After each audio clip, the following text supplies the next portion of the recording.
कांग्रेस महासचिव व वायनाड से सांसद प्रियंका गांधी ने लोकसभा में आज महिला आरक्षण संशोधन विधेयक पर चर्चा में भाग लेते हुए टूक कहा कि वह महिला आरक्षण का समर्थन करती है, लेकिन उसके बहाने किए जा रहे डिलिमिटेशन का विरोध कर रही है। उन्होंने इस प्रक्रिया का केंद्र सरकार द्वारा एक बहकावे की कार्रवाई बताते हुए प्रधानमंत्री नरेंद्र मोदी पर बहकाने का आरोप लगाया और उन पर तंज कसते हुए कहा कि बार बार बहकाने वाले पुरुषों को महिलाएं झट से पहचान लेती हैं और ये कोई भी महिला आपको बता देगी। अमेरिका ने ईरान को धमकी देते हुए कहा है कि अगर शांति समझौता ठुकराया गया तो हम फिर से युद्ध शुरू कर देंगे।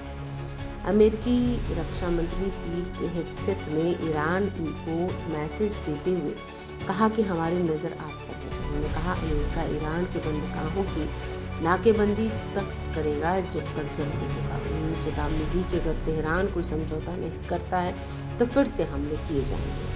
हेगसेथ ने पेंटागन में एक प्रेस कॉन्फ्रेंस में कहा कि अगर ईरान कोई गलत फैसला लेता है तो उसे नाकेबंदी का सामना करना पड़ेगा और उसके इंफ्रास्ट्रक्चर, बिजली और ऊर्जा केंद्रों पर बम गिराए जाएंगे। प्रधानमंत्री नरेंद्र मोदी ने महिला आरक्षण विधेयक पर चर्चा की शुरुआत करते हुए कहा कि विकसित भारत का मतलब केवल सड़कों, रेलवे या अन्य बुनियादी ढांचों के आंकड़ों से नहीं है। पीएम मोदी ने जोर देकर कहा कि मैं यह मानता हूं कि विकसित भारत का मतलब सिर्फ सड़क, रेल या संरचना से जुड़े आंकड़े नहीं है, बल्कि इसका मतलब यह है कि नीति निर्धारण में देश की आधी आबादी को हिस्सेदार बनाया जाए। हम पहले ही काफी देर कर चुके हैं, इसे अब सभी को स्वीकार करना होगा। उन्होंने आगे कहा, जब हम अकेले में मिलते हैं तो यह मान लेते हैं कि हाँ जरूरी है, लेकिन जो लोग केवल राजनीतिक दिशा में सोच रहे हैं उनसे मैं मित्र के रूप में एक सलाह देना चाहता हूँ जो उनके काम आएगी। वहीं अमित शाह ने कहा कि बिल को लेकर भ्रम फैलाया जा रहा है, दक्षिण के राज्यों को कोई घाटा नहीं है। सुप्रीम कोर्ट ने पश्चिम बंगाल के विशेष गहन पुनरीक्षण से जुड़े मामले में आदेश दिया है कि एसआईआर ट्रिब्यूनल द्वारा नाम क्लियर किए गए मतदाताओं को मतदान करने की अनुमति दी जाए। ट्रिब्यूनल द्वारा 21 अप्रैल तक नाम क्लियर किए जाने वाले मतदाता पहले चरण के मतदान में भाग ले सकेंगे, जबकि 27 अप्रैल तक क्लियर होने वाले को दूसरे चरण में वोट डालने का अधिकार होगा। यह फैसला उन मतदाताओं के हित में लिया गया है जिनके नाम एसआईआर प्रक्रिया के दौरान मतदाता सूची से हटा दिए गए थे और जिनकी अपील पर ट्रिब्यूनल ने फैसला सुनाया है। उत्तर भारत में भीषण गर्मी का दौर शुरू हो चुका है। दिन में इतनी ज्यादा धूप हो रही कि बाहर निकलना मुश्किल हो रहा है। यूपी में पारा 50-40 डिग्री तक पहुंच गया है। शुक्रवार को यूपी की राजधानी लखनऊ में अधिकतम तापमान 40 और न्यूनतम 23 डिग्री सेल्सियस रहने के आसार है। हालांकि इस बीच जम्मू कश्मीर, उत्तराखंड, हिमाचल प्रदेश में बारिश का अलर्ट जारी किया गया है।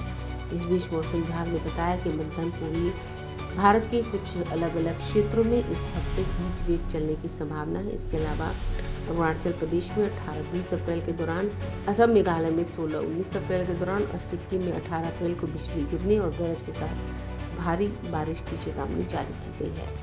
अगर आपने अभी तक हमारे चैनल को सब्सक्राइब नहीं किया है तो हमारे चैनल को जल्द से जल्द सब्सक्राइब करें, लाइक करें, शेयर करें। राजधानी पटना में कई वर्षों से शिक्षा में उत्कृष्ट योगदान दे रहा है Lohia Nagar Mount Carmel high school Kankarbagh Patna, जहां नर्सरी से कक्षा 12वीं तक की होती है पढ़ाई। 10वीं और 12वीं बोर्ड परीक्षा में 100% अंक का रिकॉर्ड। एक ऐसा स्कूल जहां पठन पाठन के साथ साथ बच्चों के संपूर्ण विकास का रखा जाता है ख्याल। खेलकूद, सांस्कृतिक गतिविधि, मैथ ओलंपियाड, साइंस ओलंपियाड और बहुत कुछ। आज ही कराए नामांकन की प्रक्रिया जारी है। संपर्क करें DS/16 Gayatri Mandir road, housing board colony east, Indira Nagar, Kankarbagh, Lohia Nagar, Patna. हमारा पिन कोड है 800020। पटना में कई वर्षों से शिक्षा में अहम योगदान दे रहा है Gyansthali high school Alamganj Patna city, जहां 10वीं और 12वीं की बोर्ड परीक्षाओं में 100% अंक प्राप्त कर रहे हैं बच्चे। एक ऐसा स्कूल जहां न केवल होती है पढ़ाई बल्कि साथ ही साथ होती है कल्चरल एक्टिविटी, स्पोर्ट्स एक्टिविटी से जुड़े गेम्स, मैथ ओलंपियाड से लेकर साइंस ओलंपियाड, जहां बच्चों के लिए स्कूल कैंपस अत्याधुनिक सुविधाओं से लैस, छोटे बच्चों के लिए वाहन और ट्रांसपोर्ट की विशेष सुविधा।